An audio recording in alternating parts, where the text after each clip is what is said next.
Good evening, everybody, and welcome to our Week 3 live stream for National Safety Month 2022.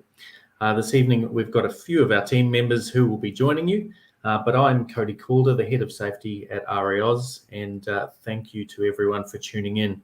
This evening's presentation will be focused mainly at our flight instructors and our flight training schools. But if you're not an instructor or a flight training school, do feel free to stick with us for the presentation. I would like to take the opportunity while we can to thank our main sponsor for Week 3 of National Safety Month, which is Southpac Aerospace. Southpac are a global leader in aviation quality and safety training. They've got a range of courses that are available online. That's their website there. So go and check out those courses. RAOs use Southpac for a number of the training courses that we complete internally, and they've got some really high quality products. So go and check out Southpac Aerospace, and we thank them for their sponsorship for Week 3. So, of course, we do have over $10,000 worth of prizes that we're giving away across the month of October. The prizes for our Week 3 prize draw, that is an SMS course from Southpac Aerospace, and that's a value of $2,695, I believe. So it's a high quality product, and we do have an Oz Runways premium subscription to give away as well. Now, to go on the draw to win that course with Southpac, you do have to be an RAO's flight instructor and a current member, but anybody who's watching can go on the draw to win that Oz Runways premium subscription. And of course, I'd like to take the opportunity to thank all of our sponsors for National Safety Month. We wouldn't be able to give away the giveaways that we've got available if it wasn't for the support of our sponsors throughout October. So on that note, introducing our topics for this evening. So we're going to be touching on safety culture, safety management systems for our flight training schools. We've also got audit and compliance, and taking a look at some of our safety data and initiatives briefly as well. As I mentioned, I'm Cody Calder, the Head of Safety. I've also got Chris Windle, who's our audit coordinator, who'll be joining us, and also Chris Gill, our aviation support coordinator as well. Both Chris is online and probably feeling new faces for most of you. So kicking things off, looking at safety culture. And to give a definition here, we've got safety culture refers to the enduring value, priority, and commitment placed on safety by every individual and every group at every level of the organization. Safety culture reflects the individual, group, and organizational attitudes, norms, and behaviors related to the safe provision of air navigation services. So that is from CANSO, who are the global voice of air traffic management industry.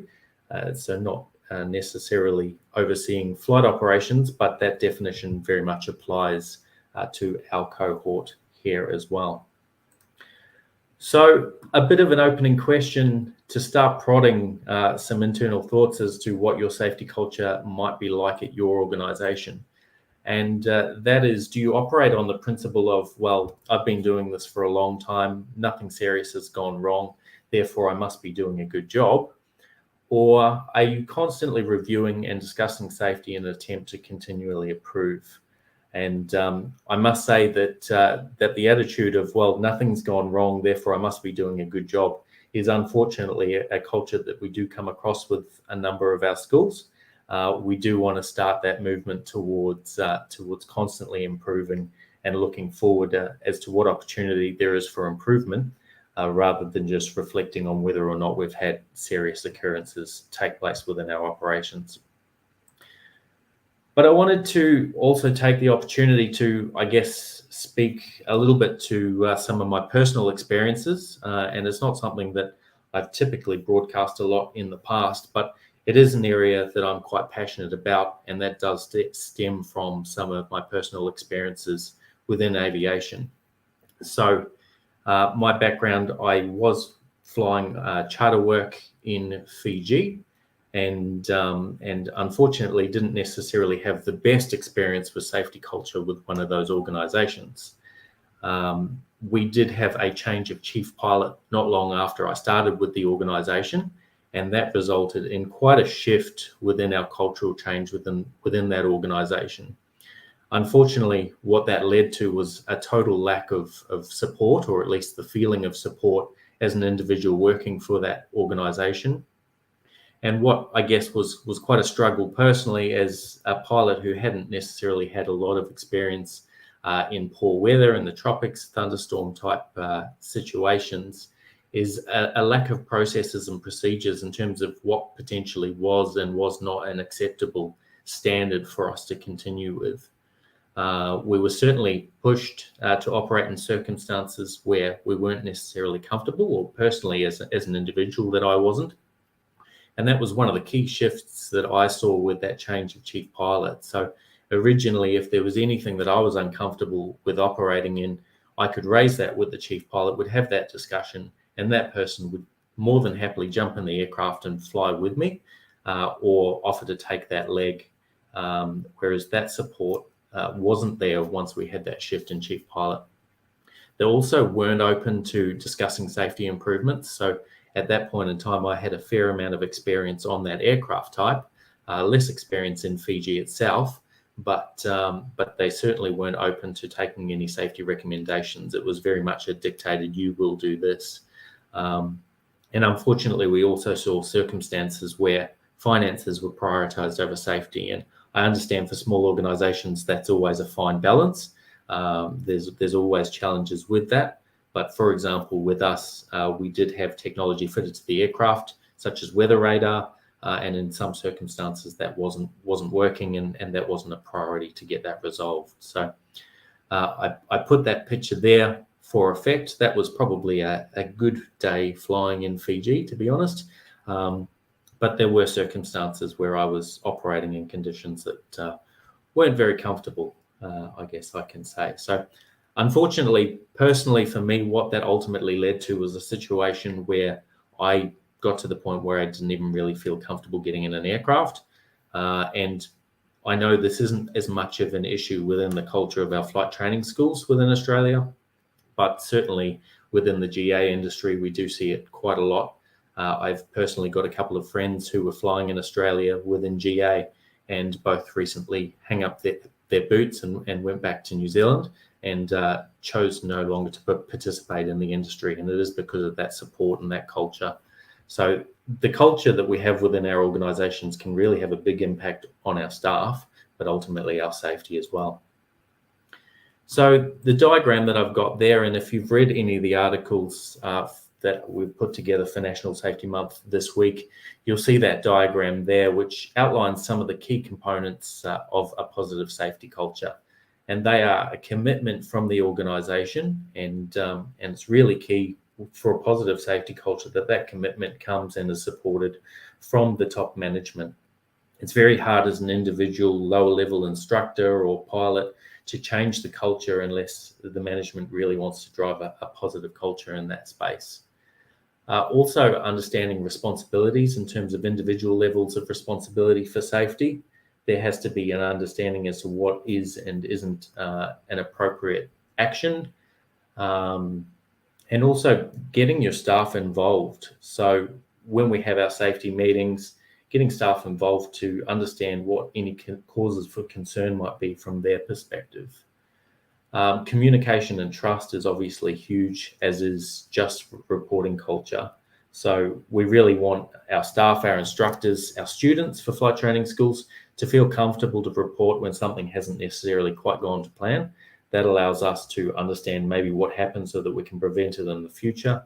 But for example, if that might be a hard landing, if a student doesn't feel comfortable bringing that forward without feeling that they might be disciplined for their actions, or made fun of for having a hard landing, for example, there might be underlying issues that need to be looked at for that aircraft that we don't get the opportunity to resolve until another hard landing occurs, or a number of landings later when that undercarriage might collapse, for example. And also, obviously, teamwork, working together as a team. Safety is a responsibility for everyone, and is absolutely key within our environments. So to speak more from the perspective of a flight training school, which I have less experience in, I've got with us Chris Gill. Thanks for joining us this evening, Chris. Hey, thanks, Cody. Thanks for having me. And do you want to give an introduction to yourself and your newfound role with RAOs? Yeah, certainly. So I've previously worked within flight training organizations under the CASA umbrella, relatively big flight training organizations, and have a good amount of varied experience working within the Victoria and New South Wales region, and having now taken the opportunity to branch out into a more steady role within the RAA fold, and happy to be here and to join the organization and bring some interesting concepts with me. Absolutely. And we're also very excited to have you on board. I think you've been here for all of a number of weeks rather than months at this stage, so throwing you straight into the deep end. But I thought you could add some really valuable contribution to this discussion, and I know you've had some experience with this. But from your experience, why is safety culture important within a flight training school? Yeah, I have a firm belief that it is very important. It helps us maintain safe operations through continuous improvement. And most importantly, it helps us learn from our mistakes and also from the mistakes of others, as long as those are reported without fear of retribution.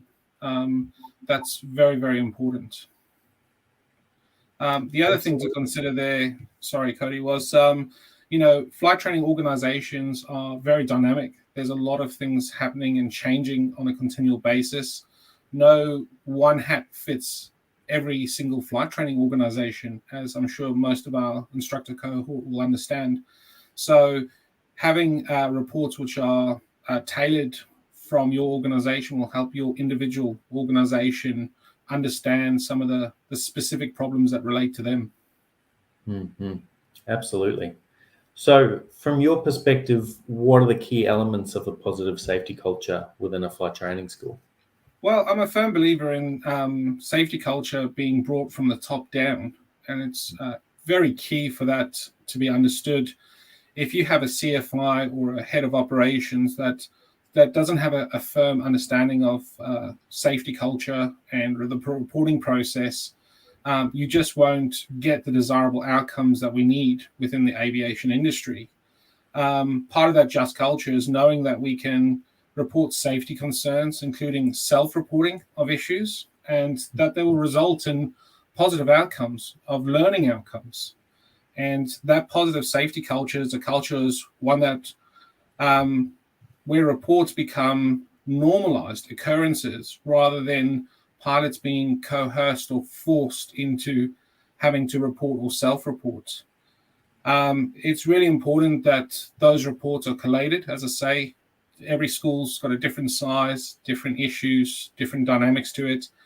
And those reports can be used to identify trends and then to implement procedures, amend procedures, or even replace procedures that aren't working to prevent safety occurrences from happening in the future. So for me, I guess in a nutshell, the most important part of it is really making sure that pilots and managers across the organization are trained and understand safety culture in its entirety to support it and continue its growth. Yeah, absolutely. There's so many positive outcomes of maintaining a positive safety culture, and so much information that you might obtain about your operations that you wouldn't otherwise. So what are the impacts if a flight training school doesn't have a positive safety culture from your experience? Well, yeah, sadly, I've been involved with an organization that had a management situation, and that led to a very negative impact across the instructor cohort. Certainly, instructors were fearful of reporting or self-reporting in any way, shape, or form. And from personal experience, as a senior instructor on a CPL nav, encountered a situation where we had an alert from a tower I didn't think much of it, other than to think, okay, well, that's probably something I should self-report on return, which I did, in the firm belief that I was operating within a just culture and a safety culture. And sadly, that resulted in a very negative outcome, with the safety manager not only disseminating that amongst other people, but forming opinions rather than assessing the information I had supplied, accusing me of stuff that hadn't happened within the aircraft. And that left me very frustrated, very angry, and just really bewildered with the system. And then obviously the next step was to discuss that with my peers and be informed, well, that's why nobody reports. Everybody knows that this is going to happen. Did you learn your lesson? And so that resulted in a very, very serious situation within the organization as a whole, where, if you got 30 instructors that won't report, and you got the safety manager pressurizing people into reporting things to try and budge up his numbers, it shows a dramatic shift there within the organization. And it was very uncomfortable, and a lot of instructors felt the penalty for that. Yeah, absolutely. And it can do a lot of damage, not only in terms of the information that a flight school is obtaining, but also to staff morale, like you mentioned. Nobody really wants to operate within that type of environment, and that can lead to loss of staff, high staff turnover, a loss of students who don't feel necessarily comfortable or happy in that environment. And it can kind of have a snowball effect, not only on safety, but on just the general experience and outcome for that organization. But I guess on the flip side to that, what are the benefits of a flight training school that does have a positive safety culture? Well, yeah, and that's one of the things. I don't think I would have lasted very long within that organization. And I was lucky to have had a management shift. And that happened fairly early on within my career at that organization. And the change was massive. It took a lot of time to repair the damage, but certainly as we were re-educated and reinforced on the positive outcomes from safety concerns, we did see a change in the dynamic within the organization. But most importantly, it was the small nuances that made the biggest impact. So, I had a very serious near miss. I was on downwind for one runway, whilst another runway had a VOR approach, and a Baron almost cleaned me up. And I can remember being quite actually physically shaking at the end of the flight. And the first thing that the safety manager did was came up and said to me, "Hey, I need to make sure you're okay." And I said to him, "Well, I'm not okay." And he said, "That's fine. Let's sit you down. Let's get you comfortable." And it was a massive shift in making sure that I felt okay, and that I was comfortable and in a good headspace before I actually put in my report. And when I wasn't able to do that straight away, he actually said, "Look, just chat to me and I'll do it and I'll support you through it."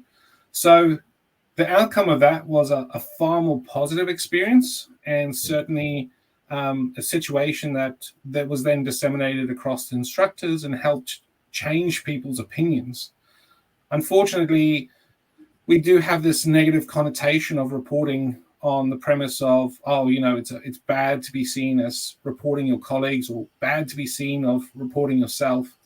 But when you actually do have that massive shift within your understanding of the safety culture, and you start to see the positive outcomes, and the positive outcome from that was that they actually minimized the approach go-round on the VOR, and that actually established a safety barrier between VFR and IFR traffic, which ultimately meant a lot to everybody, both IFR and VFR. So there are some really good outcomes that can happen that make us feel better and safer flying.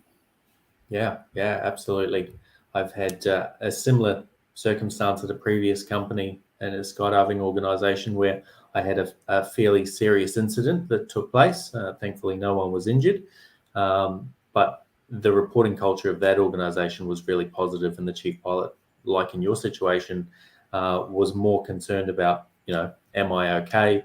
We got back in the aircraft the next day, we went flying, and yeah, it leaves you feeling a lot more comfortable and enjoying your role. We want to remember that a lot of us get into aviation because we really enjoy being part of aviation. And unfortunately, some bad experiences can really change that perspective for a lot of people. So the culture for our organizations can make a huge influence on that. Yeah, 100% agree. Yeah, wonderful. Well, thank you very much for joining us this evening, Chris. Is there anything else you want to add in relation to that? No, thank you for having me. It's been an absolute pleasure. Wonderful. Well, we'll let you disappear into the background. Thanks for joining us. Enjoy your evening. You too. And I shall continue. So if I can get my presentation back, not like that. Alrighty, so moving along, I've got this slide here, which has obviously got a whole lot of words on it. A lot of these questions are also in the safety culture article that I put together for National Safety Month, which you can find on our website, rals.com.au/NSM. We've got our week 3 articles, and also you can enter our competition on that website there. But it's just some prompting questions to kind of get an understanding as to where your safety culture might be sitting. So how do you personally approach discussions relating to safety?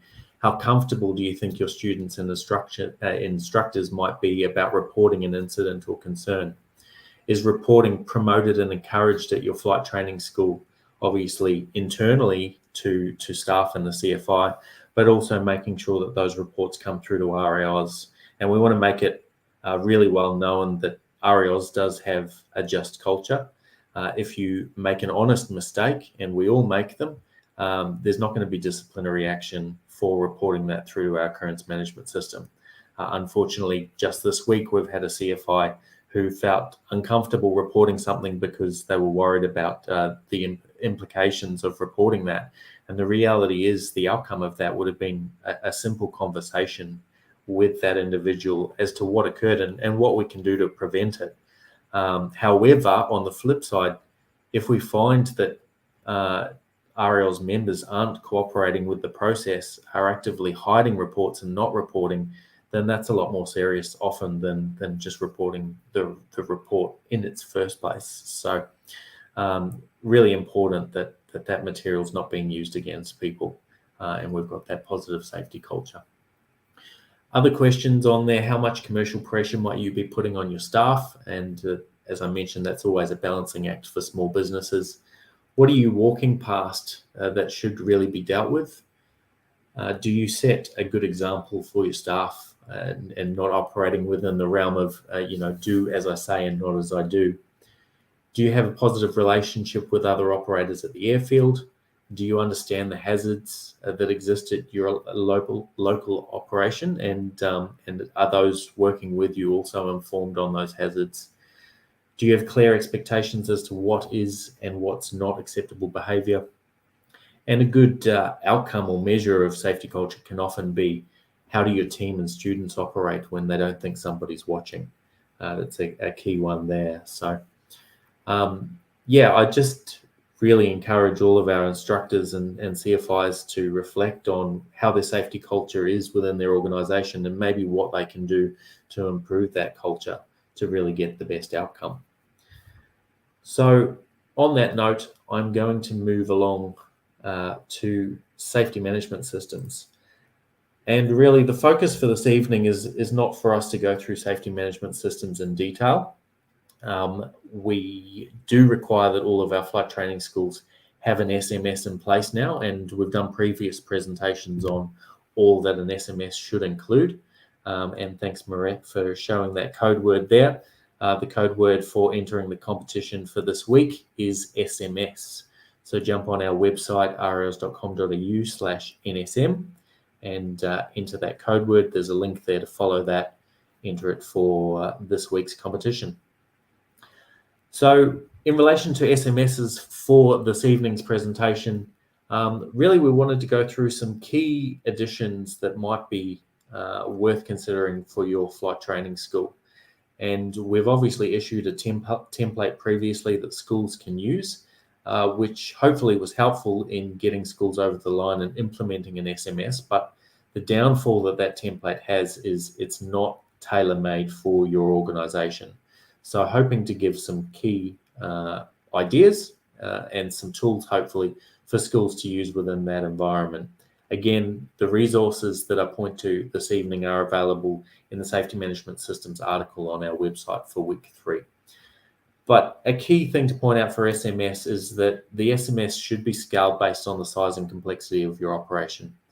It shouldn't be a difficult thing. It shouldn't be taking hours and hours and hours out of your time. If you're a single instructor operating at a remote aerodrome, then your SMS is probably going to be fairly simple. However, if you're operating at a towered aerodrome and you've got a large number of aircraft and instructors, a large number of movements, then your SMS is going to need to be somewhat more complex to keep up with that. So the key elements obviously listed there, the 4 key components of an SMS, but I want to break down into some of the key elements that we want to look at and some ideas for our schools. So the first one there is obviously there's a requirement for our schools to have an emergency response plan in place. The key elements that we look for the SMS of our flight training schools is that you've got a safety policy which outlines the roles and responsibilities and how your SMS works. But you've also got to have an emergency response plan, and that really should be readily available at your flight training school. And you've also got to have a hazard register to list and record any controls for your risks that you've identified for your operation. But some key things for consideration in terms of your emergency response plan. And the key thing there, I guess, is do you and your staff know what to do in the event of an emergency? It sounds pretty obvious, and unfortunately, when a circumstance does occur, which is out of the blue, if you're then running around trying to figure out what to do, it can take up valuable time that could be spent in better ways if you've got something readily available to grab for your from your SMS for your emergency response plan. I'd also recommend that schools practice some drills on your emergency response plan. So your next safety committee meeting, consider running a few drills. So what are we going to do in the event that an aircraft is overdue and hasn't returned from a flight? What are we going to do if we have an accident at another aerodrome? And do we know what to do if one of our aircraft or maybe someone else's aircraft has an accident on our home aerodrome? They're key things that we should understand what to do, should be able to grab that ERP and act pretty quickly. But some of the loose threads that often get forgotten in terms of our emergency response plan is, do we have our emergency equipment up to date and serviceable? So when did we last check the battery life and the registration of our PLBs, and have we tested them to make sure that they're actually operating? Do we have fire extinguishers in the correct locations, and have they been tested? Do we have first aid supplies? Is that being kept up to date? And life jackets or any other resources and equipment that we might need in that space, is that all up to date? Moving on to a next key element that we can see some improvement from with our schools, and that's how our schools manage risk management.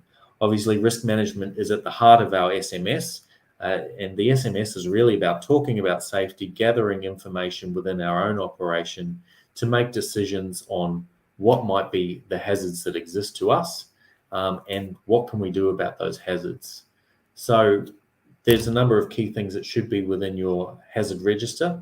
And ironically, those are the things that we often talk about in our safety presentations, in our e-news correspondence that come out to you. There's a number of key occurrences that take place regularly that schools should be thinking about. Just because they haven't necessarily occurred at your operation doesn't necessarily mean that you're immune to those things, and you should be listing them, recording them, and considering controls to prevent those things. But also, if you're a small school up in the snowy mountains operating out of a grass strip, the hazards that you might have there are going to be entirely different, as I mentioned, for the likes of a school that might be operating at Bankstown with controlled airspace, high density traffic. So it does need to be tailor-built for your personal operations and your school. You might have gliding operations, you might have RPT. There's a number of things you might have locally that you should be considering. You also should be having a look at what occurrences have actually taken place within your own flight training school.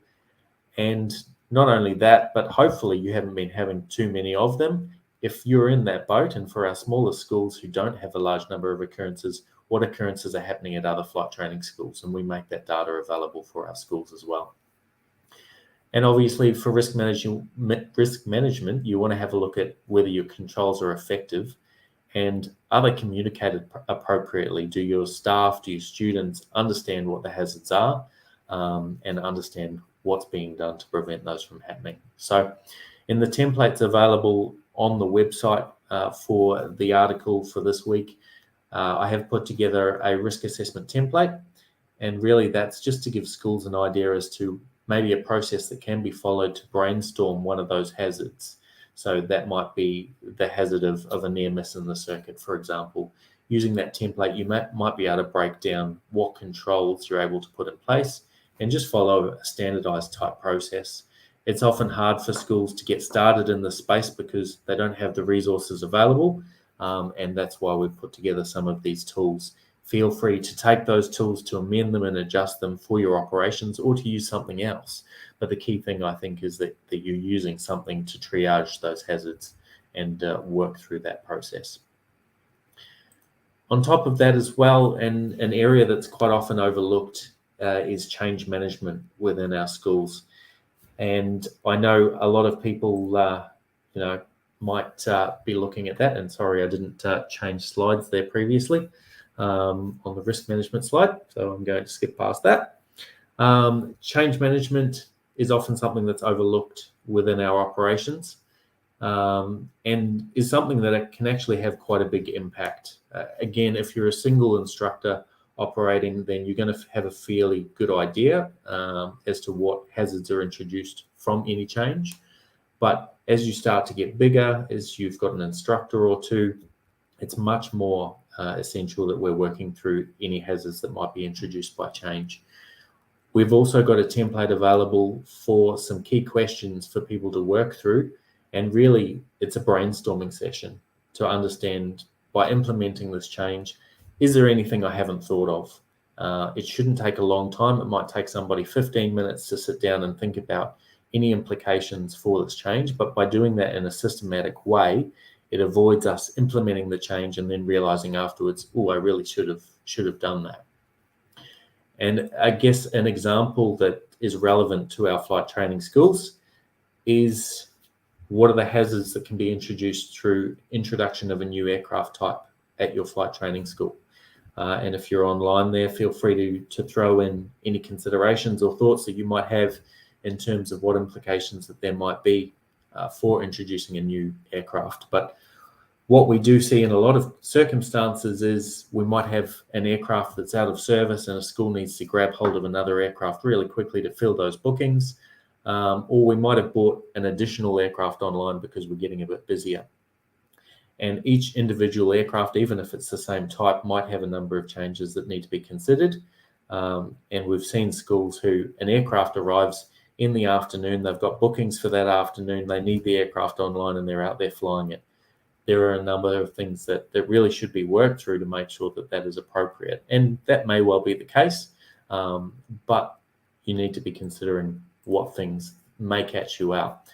And from my thoughts this afternoon, and this list is by no means exhaustive, there are probably a huge amount of things over and above this as well. But considerations, obviously, from a flight training school could be, has that aircraft been maintained by an L2? If it was privately owned and you're bringing it on in service, it does need to have an inspection by an L2 before you go and operate it. Is the maintenance up to standard? If you're not familiar with that aircraft, you may need to spend a little bit more time before you put your students in there, because at the end of the day, there's that duty of care as a flight training school to make sure that your aircraft meet that standard. Is your maintainer that you normally work with experienced on that aircraft type? It might be a Rotax engine versus a Jabiru engine, and your current maintainer may have more experience with Jabiru, for example. There might be some things that need to be thought about there. Are your instructors experienced on the aircraft type, and do you maybe need to do some individual training with your instructors, build some time on type before you go putting your students in the aircraft? And are there any systems differences? So something we have identified previously with a quick change of aircraft or a new aircraft online is we had a school that had 2 aircraft, the identical type, except one aircraft was injected and the other one had a carbureted engine. Now, the operation of the aircraft in terms of stick and rudder skills may not be different whatsoever, but the procedures in the event of something going wrong could well be different. And we have seen circumstances where a common checklist has been taken and put in each aircraft, and we've overlooked the fact that that there should be some differences from one type to another for something like carbureted versus injected. Touched on it there, checklists, any additional training, and that's not only for your instructors, but if you've got students and private hirers, what process are you going to put your students through before you let them operate that aircraft solo? Are your briefings based on a specific aircraft type? Is the aircraft insured? It can be easy to overlook, get your aircraft up and flying with students and then realize you haven't put an insurance policy in place.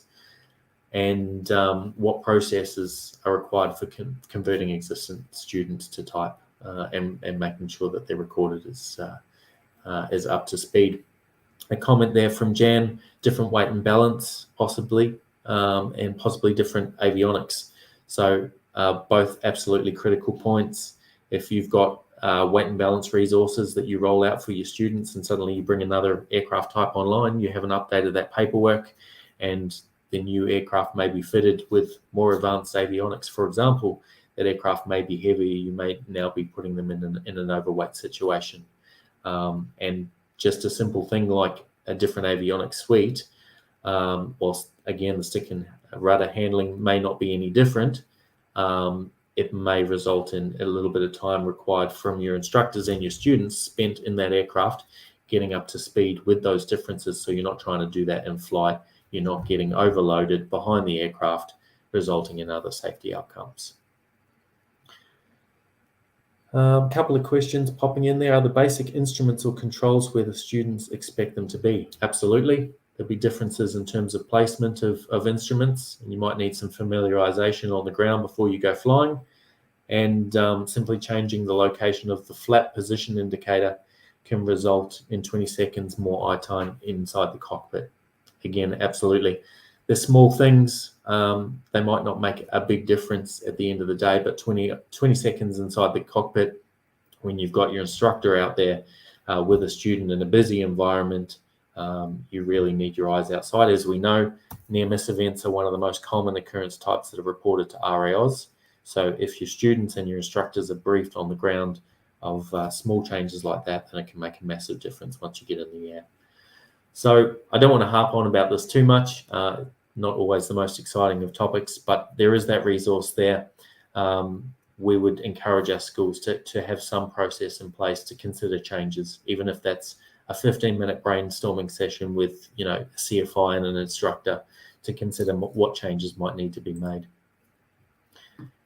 Another one, and as we mentioned in terms of positive reporting culture, is do you have a process in place for your students and instructors to report occurrences and hazards directly to you? So that might be something minor in terms of, your students noticed that the covers are missing from the aircraft, for example, or they've picked up that there's a pothole forming on one of the taxiways. That can be something minor from that through to, an incident or an accident that could be quite serious that's occurred. Obviously, we have the RAL's occurrence management system, which it's a requirement for our pilots to submit any occurrences into that system, and we'll review that internally. But unless you have an internal record of any occurrences that might have taken place and work through a process to try and understand are our current systems up to date? Is there anything more that we can do to improve that, to prevent this thing from happening again in the future, or to manage any hazards that might have formed? Then that might be being overlooked. Also, you might have something minor, but if you have 2 or 3 reports being put in by students and instructors, it allows you to form a bit of a trend, something that might seem to be fairly simple. If it's occurring time and time again, it allows you to pick up on that. So again, we've got a template there that you can print out, put it in a folder, make it available at your front desk for your students or instructors to walk back in from a flight, report an incident or a hazard that they've picked up on. And that should really go through to either your safety coordinator or your CFI to work through in terms of what do we need to do about this. And those can even be taken through to your safety committee meeting for a good conversation topic in terms of what has actually occurred in the past period since your previous meeting. Talking about safety committee meetings, how regularly do you actually hold a safety committee meeting? And when it comes to your SMS, that communication, working through what controls are in place, what hazards might need to be added to your risk register, but also what areas of focus are you going to have, or what areas of improvement do you have? Do you need to create a new briefing for new students on a change of airspace or on gliding operations, because we've had a couple of near misses with gliders in the local area? By having that safety committee meeting, it should be a good opportunity for you to sit down with your staff and students. We understand this is a little bit more difficult if you're a single pilot operation or a single instructor operation, but you might be able to bring in a couple of local pilots, local instructors from another organization, a couple of your students that you trust or pilots to have that discussion, or even just sit down and work through those points by yourself. The main aspect of SMS is actually just sitting down and having that conversation, or thinking about safety. And if that's 1 hour a fortnight on a rainy day to sit down and think about what improvements can we make, can actually have quite a huge outcome in terms of safety for your organization. So again, we do have a template that I've put together with a bunch of key points just for discussion points and considerations when you do hold your next safety committee meeting. It is a requirement as part of the RAL's SMS to have safety committee meetings on a regular basis. And again, that might vary depending on your operation. So if you're a large school, you might hold that meeting every month or every 2 months. If you're a small operation, then you might only need to have that every 6 months.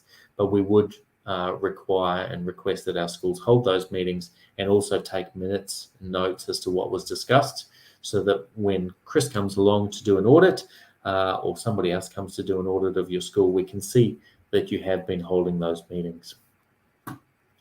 So on that, I think that's towards the end of the tools and resources that I've got in terms of SMS. There are a bunch of resources online. CASA also has a number of resources, including an assessment tool for SMS for those schools who want to take that to the next level. But if you are after any of those resources that I've spoken to tonight, feel free to go in and download them, print them out, see if they're applicable for your school, change them, make them your own. But hopefully, I hope some good tools for our schools, which is, I think, what we're really missing within that SMS space. That's all available. Those links are available in the article that I put together for this week on safety management systems. There would have been a link to that within the e-news sent out on Tuesday, but also on that website there. Thank you to our team, where you can find that article. Of course, if you do have any further questions, feel free to reach out at safety@rals.com.au. So, on that note, and I've done the same thing again in terms of my slides, I apologize. Audit and compliance, feeding into the safety space, but I do want to welcome in our audit coordinator, a second Chris for this evening, to speak about audit. G'day, Chris. Oh, I think you're muted. We got it working? Yep, there we go. That's better.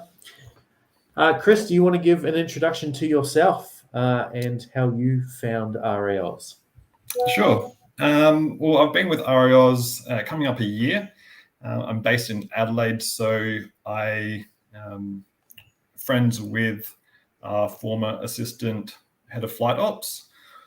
When he made the jump from GA, which is where I was working, into RAOs, I kind of had a look and, what's this RAOs about? And the role came up, and obviously I applied for it.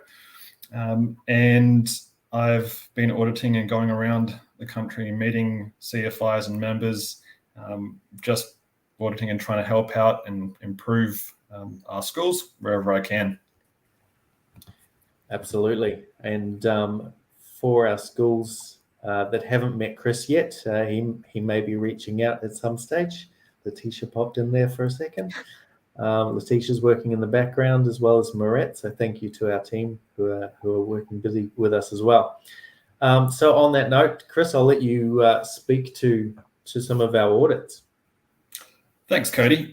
So tonight I'm just going to go through and have a bit of a discussion about what our audits look like at RAOs, why we do them, what to expect, and the sorts of things that we tend to see as outcomes coming out of the audit.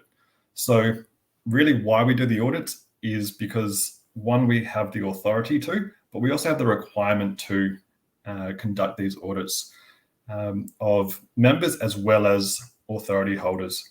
So what we're looking for is conformance to our exposition, as well as documents that fall under it, like the ops and tech manuals.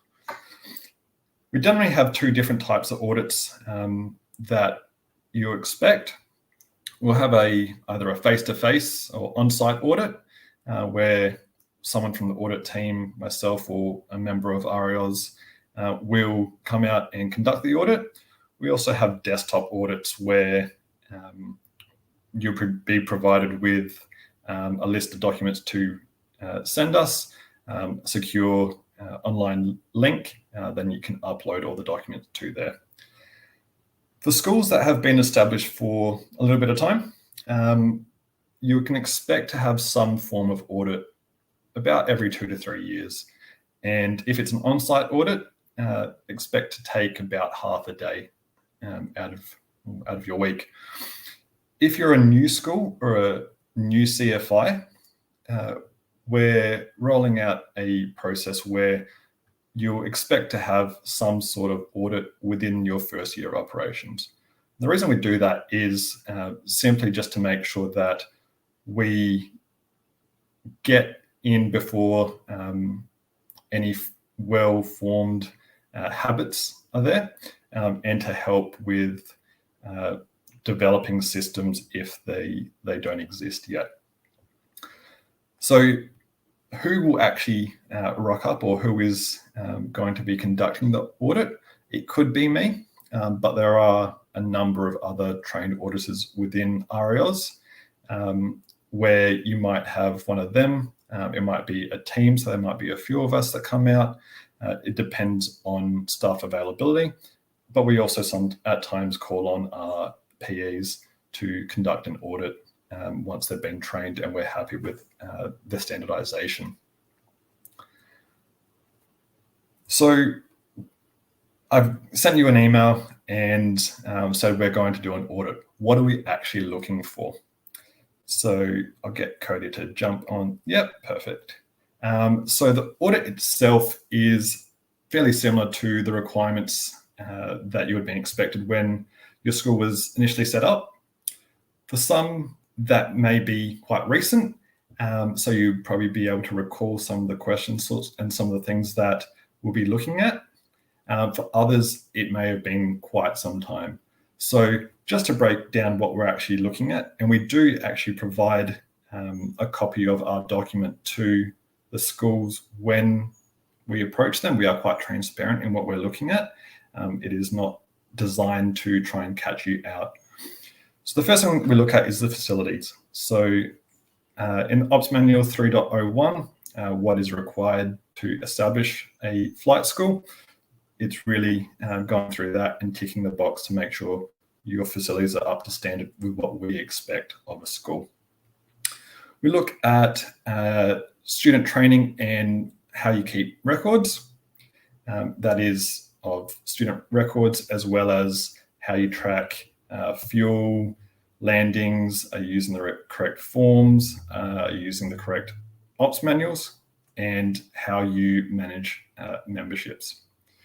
Do you follow the syllabus of flight training? So have you made your own syllabus and think yours is better? There's actually a requirement for our schools to abide by the syllabus of flight training and not deviate from that. We're also looking at whether your training records demonstrate, or you're able to demonstrate via your training records, that your students meet the minimum standards. And there are a few things that we tend to look at.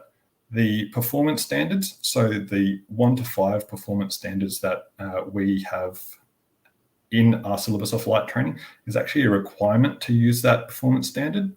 And this tends to throw a few people. They might have their own performance standard. They might be a CASA 141 or 142 organization that use a 1 to 3 metric. And it tends to be a little bit confusing because our standard is different.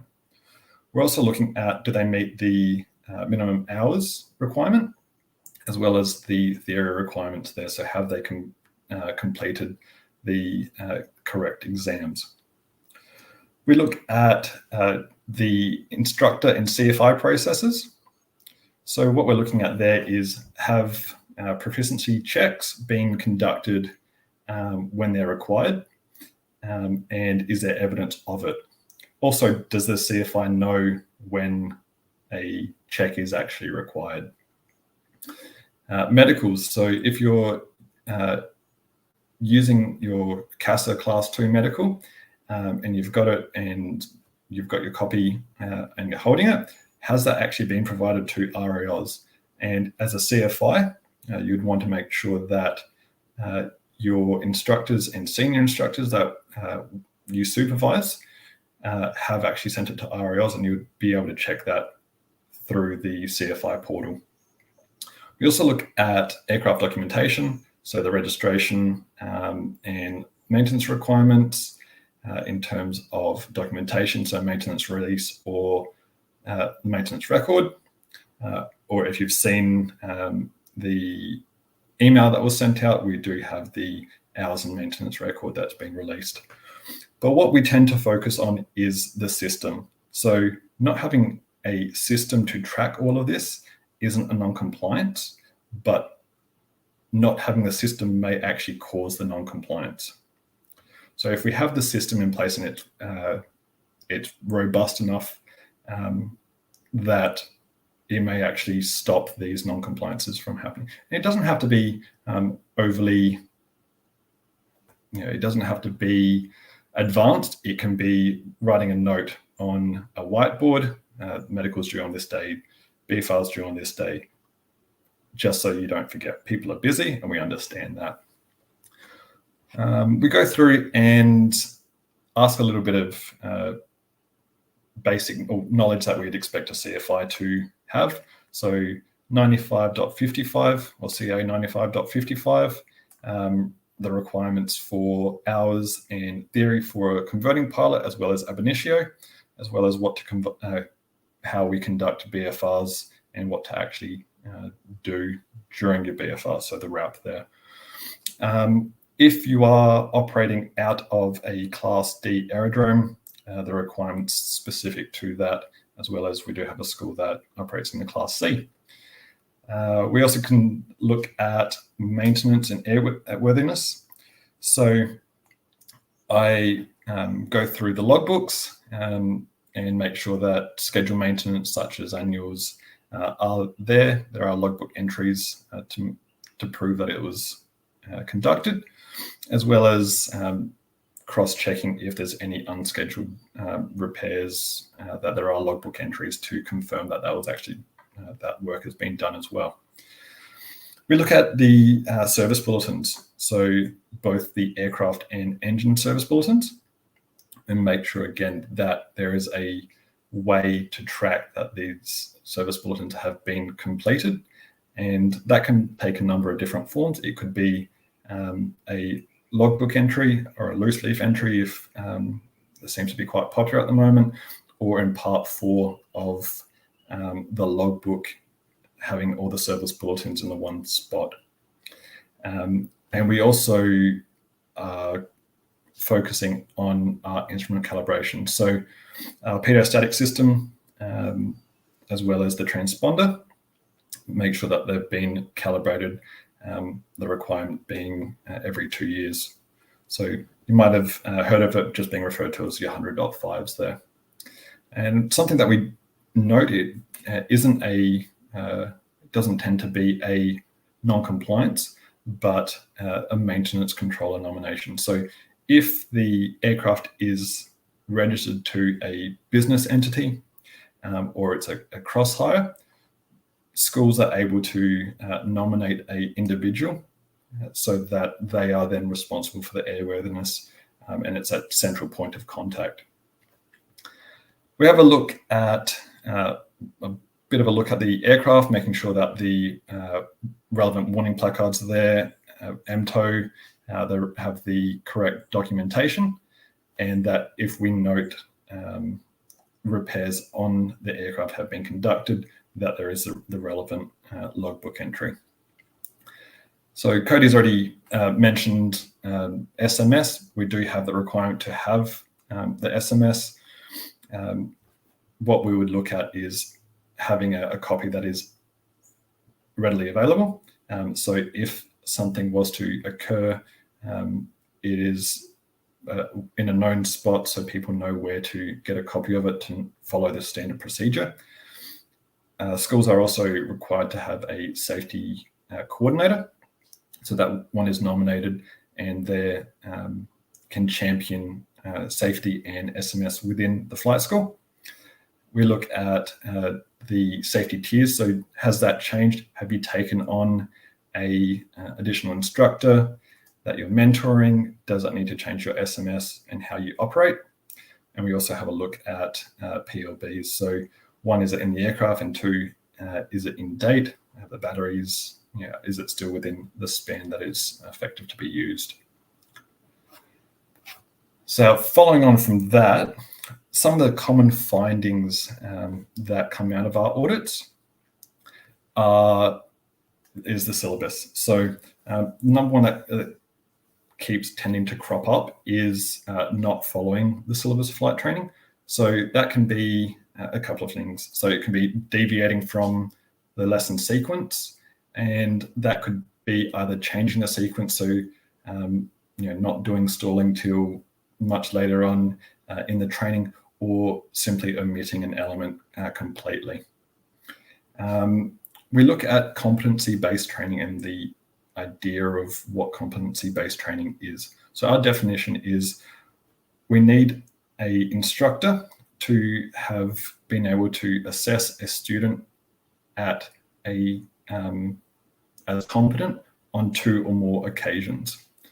So most often than not, we find our instructors are indirectly assessing, but the paperwork doesn't actually show that they are doing the work. And a lot of the time, the instructors, when I speak to them about this, I know, or it's just in my head, and it means that that paperwork isn't there to demonstrate that the student's been able to demonstrate competency. As I mentioned, it is important that we use the REOS metric. It is a requirement as per our ops manual. And if anyone wants details on that, I'd refer them to the firm, or if schools are using the GSP, it gives an overview there. Within your flight training records, not showing enough detail. And I'm not saying that we have to write paragraphs and paragraphs for a effects of control lesson, but what we need is to show what was done well, what needs work, And this can be done either in the comments, or if you're using the GSP flight record sheet, or a similar progressive sheet if you're not using the GSP. In an ideal world, we would be able to get a copy of your flight record sheet that shows your 1 to 5 metric, have a look at the comment, and they will be able to correlate and make sure that once a deficiency has been addressed and the student is no longer deficient in that element, that it is noted in your training records. So the last thing that we want is a student to get to a certificate stage, but they've only been assessed at competent once for early ab initio upper airwork element. Transponders. So as I mentioned, pedostatic instruments and transponders need to be calibrated every 24 months. It needs to be completed by obviously an appropriate person. But one thing that we are noting at the moment is that the work is generally being done by a CASA LAMI, a Part 66 holder, but they're not necessarily an L2 or an RALs member. So we are working with some of the LAMIs nationwide to make sure that they're aware, but it's also something as a CFI or a aircraft owner that you would need to just make sure that they hold the right qualifications under RALs. Now with transponders, it is, as I mentioned, a requirement to have them calibrated. You are not able to just turn off your transponder in flight as an alternative to not getting your transponder calibrated. So if you have it installed in your aircraft, they must be compliant and calibrated every 2 years. And we do understand, because it is such a long time frame, sometimes these things get overlooked, which is why we have the hours and maintenance record. It does have the transponder 100.5 calibrations there, just as a jog, mental jog, to not forget it. But failure to not have these calibrations, depending on the circumstance, can result in the aircraft being grounded until the calibration has been conducted. Service bulletins is one that I wanted to flag because it's come up in a couple of schools.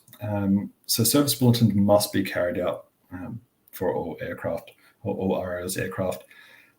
You tend to have a couple of different service bulletins, one that will specify a certain period in which the service bulletin needs to be completed.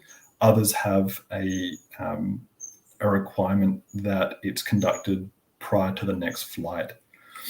We need to make sure that we can track the completion of the service bulletin. So that can be logbook entries, work pack documents, however you want to track them. As long as there's a system in place that's consistent, we're happy to accept that. There's no problem there. If an aircraft is found to be non-compliant because of service bulletins, and that includes not having the evidence available, it will likely result in the aircraft being grounded until the service bulletins have been completed, or we have sufficient evidence to prove that the service bulletin has been addressed. And the last one here is memberships, ratings, that system to keep track of how we, all the expiry dates. So the temporary membership limitations that we have, so they need to have it prior to any flight, have a temp membership prior to any flight training, and the 3-hour limitation. So the 3-hour limitation tends to catch out a lot of people, a lot of schools, because it doesn't necessarily work out to being a clean or always occur at the end of a particular lesson. Some schools, depending on ground time, may be able to get 3 lessons. Others may be able to only get 2. So it's important that you don't just check the 3-hour limitation and peg it against a certain flight in the syllabus, that you're, as a CFI and instructor, that you are checking it as you go along. And another thing, I guess the last thing that, again, we have noticed it's come up quite a bit is if you are using alternative means such as a CASA medical or a instructor flight proficiency check, so an FPC under the CASA realm, you do need to give RAOs a copy of this, because our systems don't necessarily feed into the CASA system. So if you are getting a medical, forward that over to our members team. Same if you do a FPC under CASA, send us a copy of your Part 61 license. And the same also applies, so there will be some viewers watching that are not instructors and they hold a certificate. The same applies to single engine flight reviews. So if you are using your CASA flight review, send us a copy of the license, and that can be used in lieu of a RAL's BFR. And that is really it. If anyone has any questions, I'm happy to answer them. But otherwise, I'll hand over back to you, Cody. And that's a good overview as to, oh, I'm on mute. No, I'm off. That's a good overview as to what some of our schools can expect at some of these audits. I just want to emphasize that the point of these audits is not for us to come out and find things and close people down. That's the absolute worst case scenario. We want to come out and see if we can support you in what you're currently doing and making sure that you are compliant. But compliance is also not there just to satisfy RALs when we come for an audit. It's also really important that our schools are maintaining compliance in the unfortunate case that something does go wrong. And one thing that I'd really like to emphasize for our flight training schools is that syllabus of flight training is absolutely critical. Unfortunately, there have been circumstances in the past where the syllabus of flight training, or the student training records rather, haven't been recorded up to date, thoroughly, and in accordance with the syllabus of flight training. At the end of the day, it doesn't matter how perfectly you've trained your student. If your records don't reflect that, unfortunately, it can end up in the world of hurt for our instructors. So that requirement really is there to protect you.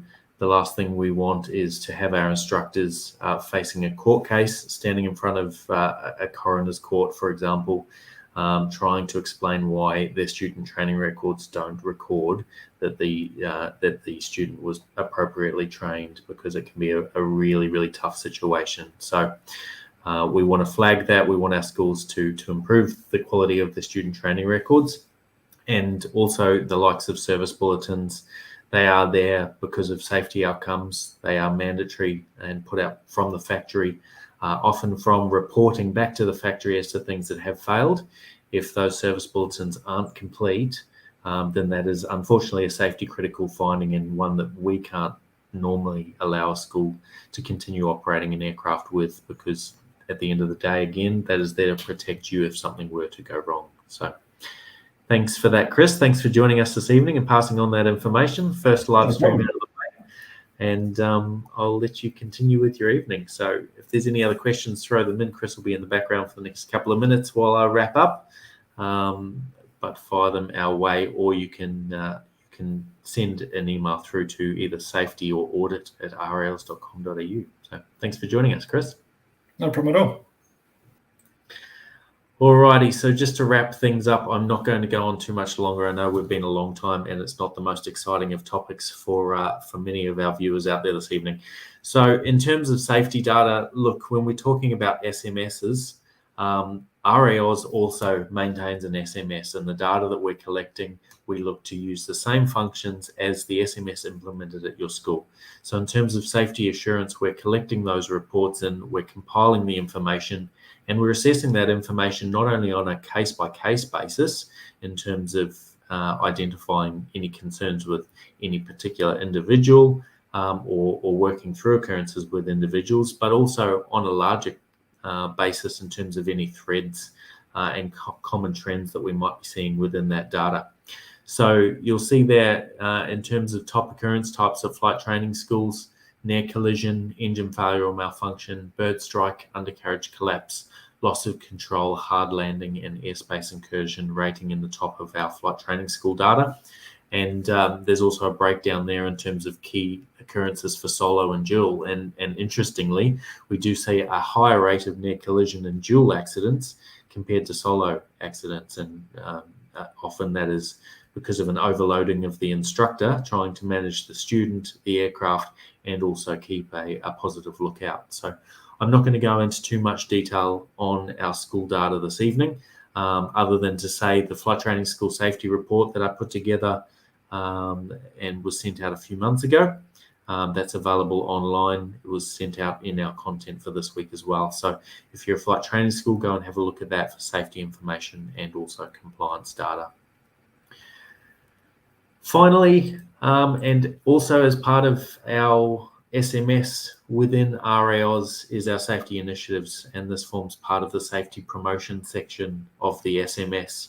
And these are just a few of the things that we're putting together at the moment for our flight training schools in terms of safety outcomes. Again, this is all compiled based on trends that we're seeing from occurrences reported through to RAOS.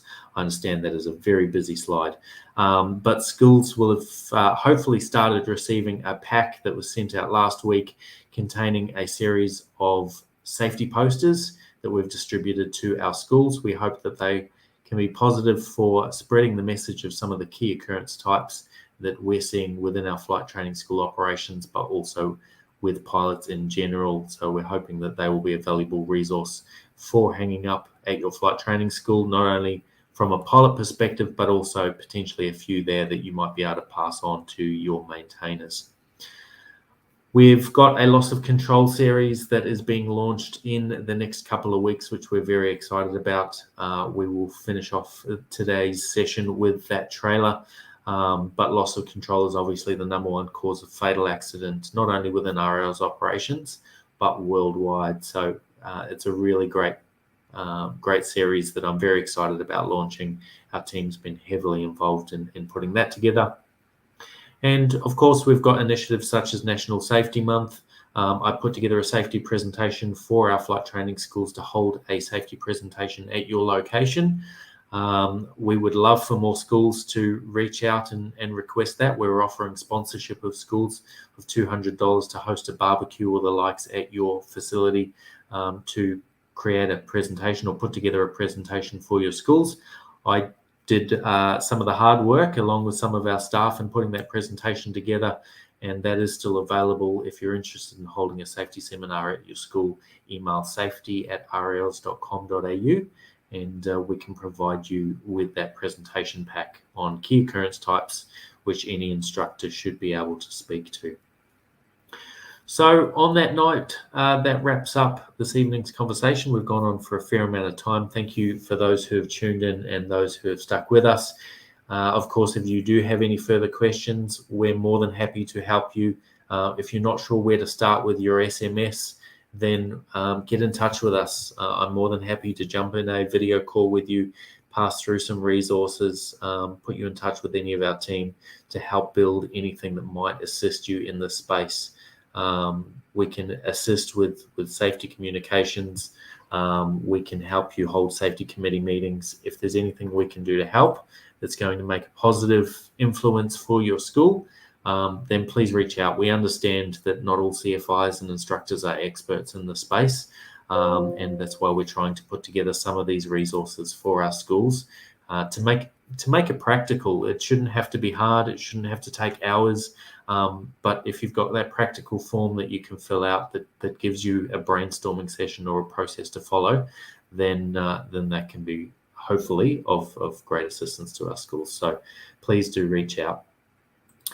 So on that note, to finish off again, thanks to Southpack who are donating one of those courses for our schools. If you would like to learn more on safety management systems, do reach out to Southpack as well, who've got a fantastic SMS course available on their website. We're giving one of those away to one of our instructors who watches the session and enters the code word online, which was SMS for this week's competition. Of course, also thanks to Oz Runaways, we're giving away a premium subscription. And to enter the code and the competition for this week, if you're joining us from YouTube or Facebook directly, go to rls.com.au/NSM, where you will see the competition entry for this week.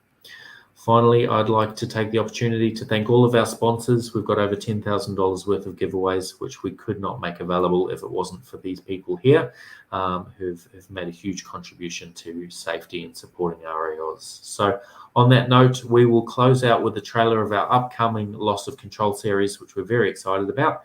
Thank you for joining us this evening. We really appreciate you tuning in. And tune in next week, Thursday evening. We've got UPRT Australia who are joining us to present on loss of control. So thank you for joining and good night. Every year in sport and general aviation, loss of control events are the single most significant contributor to serious and fatal aircraft accidents. Recognising the onset early and avoiding it in the first place. By the time I'd got it and the aircraft had become airborne in a 3-point attitude, I probably didn't even have time to think, oh shit. The plane went into about a 360-degree stall spin and impacted the ground. It's a clear stall spin, high nose attitude and then a stall. As we start to lose visual reference to the natural horizon, we start to lose our situational awareness as to what the aircraft is doing. In this 3-part series, we explore the critical phases of flight where loss of control occur. We look at the primary causes, we look at contributing factors, and we talk to real pilots, subject matter experts, and we delve into the situations and how to avoid these types of accidents. We've used too much rudder to keep the aircraft in balance on a full power climb, for example. And now the aeroplane is very slowly. Now I've gone over. Left rudder and departure. And we've got your visual again. We'll go through right turn just to track away from the houses, mate.